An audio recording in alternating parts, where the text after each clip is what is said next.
Hello বন্ধুরা, high. আমি পারু হীরা। আমার ইউটিউব চ্যানেলে নতুন প্রথমবার আমি ব্লগ ভিডিও বানাচ্ছি, তো তোমরা সবাই দেখবে প্রথম থেকে লাস্ট পর্যন্ত যে আমি কি করি। আজ আমাদের একটা নেমন্তন্ন আছে আমাদের ওই বাড়িতে, তো নেমন্তন্নটা কিসের সেটা আমি তোমাদেরকে পরে দেখাবো। চলো। তারপর রেডি হয়ে আমি বেরিয়ে এলাম। আমার মেয়ে তো আগে থেকে রেডি হয়ে দাঁড়িয়ে আছে বাইকের কাছে, কখন ওর বাবা আসবে বাইকটা স্টার্ট করবে। তারপর আমরা রাস্তায় বেরিয়ে মিষ্টির দোকান থেকে কিছু মিষ্টি নিয়ে ওখান থেকে বেরিয়ে পড়লাম। আমাদের বাড়ি যেতে বেশিক্ষণ টাইম লাগবে না, 1 থেকে 2 মিনিট টাইম লাগবে বাইকে যেতে। আমাদের শ্বশুরবাড়ি থেকে বাপের বাড়ি 1 কিলোমিটার দূর। তো আমার মেয়ে লেবে গেল আর ওর বাবা বাইকটা আমার জেঠিমাদের বাড়িতে রাখতে গেল।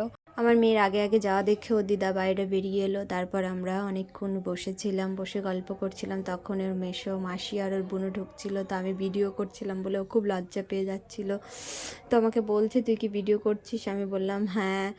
তারপর ওরা দুই বোন মিলে কুলের গুঁড়ো নিয়ে বেশ দুজনে মজা করে খেয়ে নিল। তারপর আমার বোন মিষ্টি তার প্লেটে গুছিয়ে নিয়ে ওর জামাইবাবুকে আর ওর বড়মশাইকে দিয়ে দিল। তো জামাই বলছে আমি তো বেশি মিষ্টি খাই না। তারপরে যেটার ব্যাপার আর কি, পিঠে পুলি আগে থেকে বানিয়েই রেখেছিল আমরা আসার আগে, কুলি পিঠে পাটি সবটা, যেটার জন্য আমাদের নেমন্তন্ন ছিল। ও পরে আরও মেনু আছে। তো আমরা একটু মাঠ ঘুরতে চলে এলাম। আমাদের বাড়ির পিছনে সুন্দর মাঠ আছে, যেখানে সুন্দর ওর ছোট ছোট পেঁয়াজ গাছ হয়েছে, চারা গাছ, আর তোমার ধনেপাতা গাছ আছে। তো আমি একটু ভিডিও বানিয়ে নিলাম সেখানে। তো পুচকিটা কিছু বলতে চায়, বলছে হ্যালো বন্ধুরা, তোমরা সবাই ভালো আছো তো? তো সত্যি তোমরা সবাই ভালো আছো তো? আমরা তো খুব আনন্দে ছিলাম।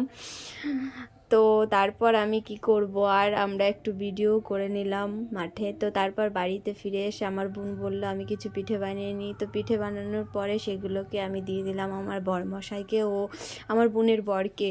তারপর আমরা কিছু রিলস বানিয়ে নিলাম। রিলস বানিয়ে নিয়ে তারপর আমরা বাড়ির সবার সাথে একটু আড্ডা দিচ্ছিলাম। বাড়িতে বসে বসে সবাই বেশ আনন্দে গল্প সল্প করছে। তারপর আমার বুনু খাওয়া দাওয়া সেরে ওরা তো বেরিয়ে পড়লো বাড়ির দিকে রওনা দিয়ে। তো এদের একটা কাজ ছিল, তো ওরা ওই জন্য থাকেনি। তো আমরাও থাকতে পারছি না, আজকে আমাদের একটু অসুবিধা আছে। তো আমরাও খেয়ে দিয়ে রাত্রে বেরিয়ে পড়লাম। তারপর বেরোনোর সময় আমার মেয়ে ও দিদাকে একটু টাটা করে দিল। টাটা করে দিয়ে তো আমরা বাড়ি চলে গেলাম। ভিডিওটা ভালো লাগলে লাইক শেয়ার কমেন্ট করে দিও, সাবস্ক্রাইব করে দিও পরের ভিডিওটার জন্য।